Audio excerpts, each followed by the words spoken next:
Varghese Korean ಅನ್ನತಕ್ಕಂಥ ಬಹಳ ದೊಡ್ಡ ವಿಜ್ಞಾನಿ ಆನಂದ್ ಅನ್ನುವಂತ ಕಡೆ ಆನಂದ್ ಏನು ನಾವು ಅಮೂಲ್ ಅಂತ ಏನ್ ಕರಿತೇವೆ, ಆನಂದ್ ಮಿಲ್ಕ್ ಯೂನಿಯನ್ ಅಂತ ಏನ್ ಕರಿತೇವೆ, ಆ ಅಮೂಲ್ ಅನ್ನ ಇಡೀ ದೇಶಕ್ಕೆ ಕಟ್ಟಿಕೊಟ್ಟಂತಹ ವ್ಯಕ್ತಿ ವರ್ಗೀಸ್ ಕೊರಿಯನ್ ಅವರು.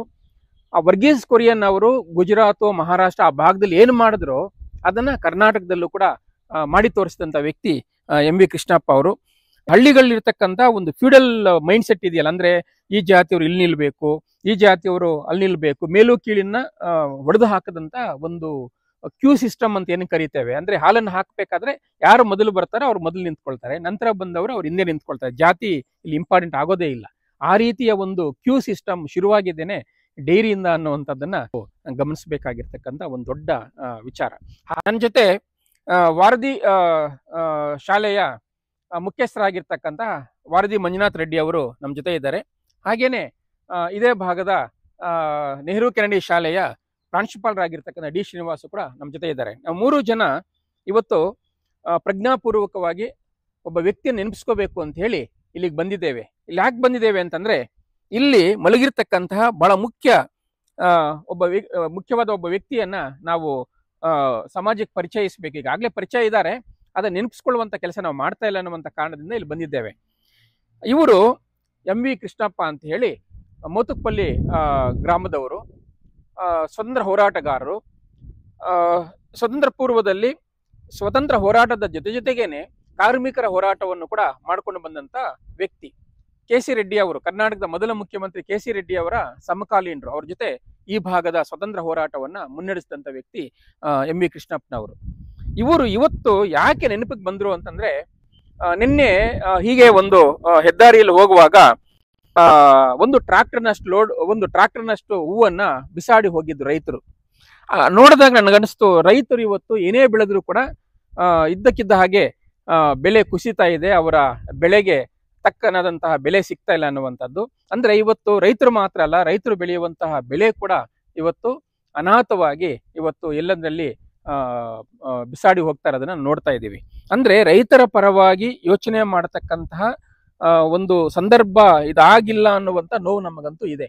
ಅಂದ್ರೆ ರೈತರನ್ನ ಹಳ್ಳಿಗಳಲ್ಲಿ ಉಳಿಸ್ಕೊಳ್ಳೋದಕ್ಕೆ ನಾವು ಮಾಡ್ತಾ ಇರುವಂತಹ ಕೆಲಸ ಖಂಡಿತವಾಗಿ ಸಾಲದು. ಹಾಗಾಗೇನೆ ಇವತ್ತು ರೈತರೆಲ್ಲ ಕೃಷಿಯನ್ನ ಬಿಟ್ಟು ಕೂಲಿ ಕಾರ್ಮಿಕರಾಗಿ ಬೇರೆ ಬೇರೆ ಕಡೆ ಹೋಗ್ತಾ ಇರೋದನ್ನ ನೋಡ್ತಾ ಇದ್ದೀವಿ. ಸೊ ರೈತರ ಪರವಾಗಿ ದುಡಿದಂತ ಕೆಲವು ನಾಯಕರು ಹಿಂದೇನೂ ಇದ್ರು, ಇವತ್ತು ಕೂಡ ಒಂದಷ್ಟು ಜನ ಇರಬಹುದು. ಸೊ ರೈತರ ಪರವಾಗಿ ದುಡಿದಂತಹ ವ್ಯಕ್ತಿಗಳನ್ನ ಇವತ್ತು ನೆನಪಿಸ್ಕೋಬೇಕು, ಅವರಿಗೆ ಒಂದು ಸಲಾಂ ನಾವು ಹಾಕ್ಬೇಕು ಅನ್ನುವಂಥ ಉದ್ದೇಶ ಇಟ್ಕೊಂಡೇನೆ ನಾವಿವತ್ತು ಈ ಗುಟ್ಟಹಳ್ಳಿ ಅನ್ನುವಂಥ ಊರಿಗೆ ಬಂದಿದ್ದೇವೆ. ಗುಟ್ಟಹಳ್ಳಿ ಅನ್ನುವಂಥದ್ದು ಇವತ್ತು ಬಂಗಾರ ತಿರುಪತಿ ಅನ್ನುವಂಥ ಹೆಸರಿನಿಂದ ಕೂಡ ಹೆಸರುವಾಸಿಯಾಗಿದೆ. ತಿರುಪತಿಯ ಪ್ರತಿರೂಪವಾಗಿ ಇಲ್ಲೊಂದು ದೇವಸ್ಥಾನವನ್ನ ಇದೇ ಎಂ ವಿ ಕೃಷ್ಣಪ್ಪ ಅವರು ಡೆವಲಪ್ ಮಾಡಿದ್ದಾರೆ. ಈ ವ್ಯಕ್ತಿ ನೂರಾರು ಕೆಲಸಗಳನ್ನ ಮಾಡಿದ್ದಾರೆ. ಇವರು ಇದ್ದಿದ್ದು ಬರೀ 62 ವರ್ಷ. 1918 ಹುಟ್ಟಿ 82 ತೀರ್ಕೊಳ್ತಾರೆ. ಇಲ್ಲಿ 80 ತೀರ್ಕೊಳ್ತಾರೆ. ಅಂದ್ರೆ ಒಂದು 60-62 ವರ್ಷ ಬದುಕಿದಂತ ವ್ಯಕ್ತಿ. ಆ 62 ವರ್ಷದಲ್ಲಿ ಇಷ್ಟೊಂದು ಕೆಲಸಗಳನ್ನ ಮಾಡಿ ಹೋಗಿದಾರಲ್ಲ, ಅದು ಖಂಡಿತವಾಗಿ ನಮಗೆಲ್ಲ ಕೂಡ ಸ್ಫೂರ್ತಿ ಕೊಡ್ತಕ್ಕಂತಹ ಕೆಲಸಗಳೇ ಆಗಿದ್ದಾವೆ. KGF ಅಲ್ಲಿ ಇರ್ತಕ್ಕಂಥ ದೊಡ್ಡ ಶಿಕ್ಷಣ ಸಂಸ್ಥೆಯನ್ನ ಇವರೇ ಸ್ಥಾಪನೆ ಮಾಡಿರೋದು, ಇಲ್ಲಿನ ದೇವಸ್ಥಾನವನ್ನು ಡೆವಲಪ್ ಮಾಡಿದ್ದು ಇವರೇನೆ. ಇದಲ್ಲದೇನೆ ಬಹಳ ಮುಖ್ಯವಾಗಿ ನಮ್ಗೆ ನೆನಪಿಗೆ ಬರುವಂತಹದ್ದು, ಇವರು ಕರ್ನಾಟಕಕ್ಕೆ ಪರಿಚಯ ಮಾಡಿರ್ತಕ್ಕಂತಹ ಹೈನುಗಾರಿಕೆ. ನಾವೇನಿವತ್ತು ಮಿಲ್ಕ್ ಡೈರಿ ಅಂತ ಏನು ಕರಿತೇವೆ, ಕರ್ನಾಟಕದಲ್ಲಿ KMF ಅಂತ ನಾವೇನು ಕರಿತೇವೆ, Karnataka milk federation, milk union ಅಂತ ಏನು ಕರಿತೇವೆ, ಇವೆಲ್ಲವೂ ಕೂಡ ಇವರಿಂದನೇ ಶುರುವಾಗಿದ್ದು ಕರ್ನಾಟಕದಲ್ಲಿ. ಇವರಿಗಿಂತ ಪೂರ್ವದಲ್ಲಿ ವರ್ಗೀಸ್ ಕೊರಿಯನ್ ಅನ್ನತಕ್ಕಂಥ ಬಹಳ ದೊಡ್ಡ ವಿಜ್ಞಾನಿ ಆನಂದ್ ಅನ್ನುವಂತ ಕಡೆ ಆನಂದ್ ಏನು ನಾವು ಅಮೂಲ್ ಅಂತ ಏನ್ ಕರಿತೇವೆ, ಆನಂದ್ ಮಿಲ್ಕ್ ಯೂನಿಯನ್ ಅಂತ ಏನ್ ಕರಿತೇವೆ, ಆ ಅಮೂಲ್ ಅನ್ನ ಇಡೀ ದೇಶಕ್ಕೆ ಕಟ್ಟಿಕೊಟ್ಟಂತಹ ವ್ಯಕ್ತಿ ವರ್ಗೀಸ್ ಕೊರಿಯನ್ ಅವರು. ಆ ವರ್ಗೀಸ್ ಕೊರಿಯನ್ ಅವರು ಗುಜರಾತ್, ಮಹಾರಾಷ್ಟ್ರ ಆ ಭಾಗದಲ್ಲಿ ಏನು ಮಾಡಿದ್ರು ಅದನ್ನ ಕರ್ನಾಟಕದಲ್ಲೂ ಕೂಡ ಮಾಡಿ ತೋರಿಸಿದಂತ ವ್ಯಕ್ತಿ ಎಂ ವಿ ಕೃಷ್ಣಪ್ಪ ಅವರು.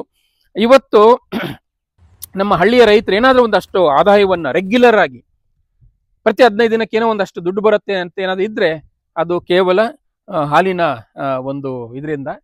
ಸೊ ಅಂತಹ ಒಂದು ದೊಡ್ಡ ಕೆಲಸವನ್ನ ಮಾಡಿ ಹೋಗಿರ್ತಕ್ಕಂತಹ ಎಂ ವಿ ಕೃಷ್ಣಪ್ಪ ಅವರು ಸದಾ ಸ್ಮರಣೀಯರು. ಅವರು ಈ ಭಾಗದವರೇ ಆಗಿರೋದ್ರಿಂದ ನಾವು ನೆನಪಿಸ್ಕೋಬೇಕು ಅಂತ ಬಂದ್ವಿ. ಅಂಥವರು ನಮಗೆ ಮಾದರಿಯಾಗಲಿ. ಇವತ್ತು ರೈತರ ಪರವಾಗಿ ಚಿಂತನೆ ಮಾಡುವಂಥವ್ರ ಸಂಖ್ಯೆ ಬಹಳ ಕಡಿಮೆ ಆಗಿರೋದ್ರಿಂದ ಇಂಥವನ್ನ ನಾವು ನೆನಪಿಸ್ಕೊಂಡ್ರೆ ಬಹುಶಃ ಅನೇಕರು ಆ ರೀತಿಯ ಪ್ರೇರಣೆಯನ್ನು ಪಡ್ಕೊಂಡು ರೈತರ ಪರವಾದಂಥ ಚಿಂತನೆ ಮಾಡಲಿ, ರೈತರನ್ನ ಸೇರಿ ನಾವೆಲ್ಲ ಕೂಡ ಕಾಪಾಡುವಂಥ ಕೆಲಸ ಮಾಡೋಣ ಅಂತ ಹೇಳಲಿಕ್ಕೆ ಅಂತಲೇ ನಾವಿಲ್ಲಿ ಬಂದಿದ್ದೇವೆ. ಸೊ ಇಷ್ಟನ್ನು ಕೇಳಿಸ್ಕೊಂಡು ನಿಮ್ಮೆಲ್ಲರಿಗೂ ಕೂಡ ಧನ್ಯವಾದಗಳು.